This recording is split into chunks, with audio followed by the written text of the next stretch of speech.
രണ്ട് കാര്യങ്ങൾ നമ്മുടെ ജീവിതത്തിൽ എപ്പോഴും നമ്മൾ ചിന്തിക്കണം. അഭിനന്ദിക്കാൻ പിശുക്കുണ്ടോ എനിക്ക്? എൻ്റെ മക്കളുടെ നന്മ കാണുമ്പോഴാകാം, ഭർത്താവിൻ്റെ നന്മ കാണുമ്പോഴാകാം, ഭാര്യയുടെ നന്മ കാണുമ്പോഴാകാം എനിക്ക് അഭിനന്ദിക്കാൻ പിശുക്കുണ്ടോ എന്നുള്ളതാണ്. മക്കള് ഒരു നല്ല കാര്യം ചെയ്യുമ്പോൾ അമ്മ പറയണം നന്നായിട്ടുണ്ട്. ഈ നന്നായിട്ടുണ്ടെന്നൊരു വാക്ക് കേൾക്കുമ്പോൾ അവർക്ക് വീണ്ടും ചെയ്യാൻ തോന്നും. അതുപോലെ തന്നെ ഭർത്താവും മക്കളൊക്കെ കൂടി ഒരുമിച്ച് ഭക്ഷണം കഴിക്കുക, അമ്മ മനോഹരമായ രുചികരമായ ഒരു കറി ഉണ്ടാക്കി വെച്ചേക്കാം, നമ്മള് വയറ് നിറച്ച് ഇനി കഴിക്കാൻ ഒന്നുമില്ല, ചട്ടിയൊക്കെ വടിച്ച് നമ്മൾ വൃത്തിയാക്കും, എന്നാ പോലും ഒരു വാക്ക് പറയില്ല. ദേ ഇടിയേ നന്നായിട്ടുണ്ട് കേട്ടോ, അമ്മേ നന്നായിട്ടുണ്ട് കേട്ടോ. അമ്മയ്ക്ക് എന്ത് സന്തോഷമായിരിക്കുന്നറിയോ? അമ്മ അടുക്കളയിൽ നിന്ന് കേൾക്കുന്നുണ്ടാവും ഈ പാത്രത്തിന്റെ തട്ടുമുട്ടൊക്കെ. കാരണം തട്ടുമുട്ടത്തിലേക്ക് വരാൻ കാരണത്തിലേ അത്രയും രുചികരമാണ്. പക്ഷെ ഒരു വാക്ക് പറയാറുണ്ടോ? ഒരിക്കലും നമ്മ പറയാറില്ല. അമ്മ അത് കേട്ട് കഴിയുമ്പോൾ അമ്മയ്ക്ക് സന്തോഷം. ഇത്രയും ചൂട് കൊണ്ടതൊക്കെ അമ്മ മറക്കും. അമ്മയ്ക്ക് പിന്നെ ഉള്ളിൽ അത് മാത്രമാകും. പിറ്റേ ദിവസം അമ്മ ഇതിനേക്കാളും നല്ലതുണ്ടാക്കാൻ നോക്കും. നമ്മളൊന്ന് ചിന്തിച്ചു നോക്കി, അങ്ങനെയൊന്നും പറയാൻ പറ്റിക്കഴിഞ്ഞാൽ അപ്പൻ രാപ്പകലില്ലാതെ അധ്വാനിച്ച് കഴിഞ്ഞ് വീട്ടിലേക്ക് വരുമ്പോഴേക്കും പരാതിയുടെ പരിഭവപ്പെട്ടികളാണ് നമ്മുടെയൊക്കെ ജീവിതത്തിൽ ഉണ്ടാകുക.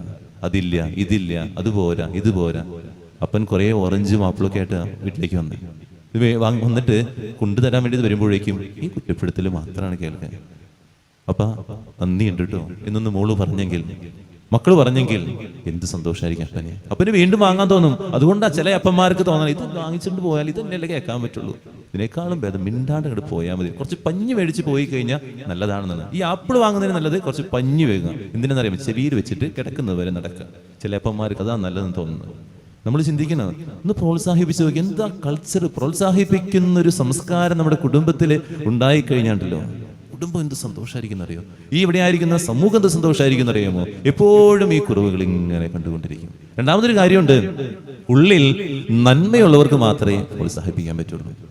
ഉള്ളിൽ നന്മയില്ലെങ്കിൽ എപ്പോഴും ഈ കണ്ണുകൾ ഇതിങ്ങനെ കണ്ടുകൊണ്ടിരിക്കും. ഇതിങ്ങനെ കറങ്ങുന്ന ഒരു ക്യാമറ ഇല്ലേ, കുറ്റം കണ്ടുകൊണ്ടിരിക്കുന്ന ഒരു ക്യാമറ ഇങ്ങനെ കറങ്ങിക്കൊണ്ടിരിക്കും. മോളുടെ കുറ്റം, അതുപോലെ ഭർത്താവിന്റെ കുറ്റം, ഭാര്യയുടെ കുറ്റം, അമ്മായിമ്മയുടെ കുറ്റം, മാതാപിതാക്കളുടെ കുറ്റം, ഇങ്ങനെ കറങ്ങിക്കൊണ്ടിരിക്കും. ഈ ക്യാമറ എന്തിനാ വെക്കണേ? ക്യാമറ നല്ലത് കാണാൻ വേണ്ടിയാണ് വെക്കണേ? അല്ലല്ലോ. നേർച്ചപ്പെട്ടി ആരെങ്കിലും പൈസ എടുത്തിട്ട് പോകുന്നത്, അല്ലെങ്കിൽ ഇവിടെ നിന്ന് എന്തെങ്കിലും നിങ്ങൾ ദുസ്സൂചനമായ കാര്യങ്ങൾ ഉണ്ടെന്ന് കാണാൻ വേണ്ടി, അല്ലെങ്കിൽ മോഷണങ്ങൾ നടക്കുന്നുണ്ട്, അല്ലെങ്കിൽ അങ്ങനെ തെറ്റായ കാര്യങ്ങൾ നടക്കുന്നുണ്ടെന്ന് കാണാൻ വേണ്ടിയാണ് ഈ ക്യാമറ വെച്ചുകൊണ്ടാണെന്ന് തോന്നുന്നു എല്ലാ മനുഷ്യരും ഭൂമിയിലേക്ക് വിട്ടിരിക്കുന്നതെന്ന്. നിങ്ങൾ ഈ ക്യാമറ മാറ്റി നന്മകൾ കാണുന്ന ക്യാമറകൾ വെച്ച് നടക്കുക. എന്ത് സന്തോഷമായിരിക്കും അറിയാമോ ഈ സമൂഹം? ഇപ്പോൾ 2 സിസ്റ്റേഴ്സ് പാടുന്നുണ്ട്, എന്ത് മനോഹരമായിട്ട് പാടുന്നു.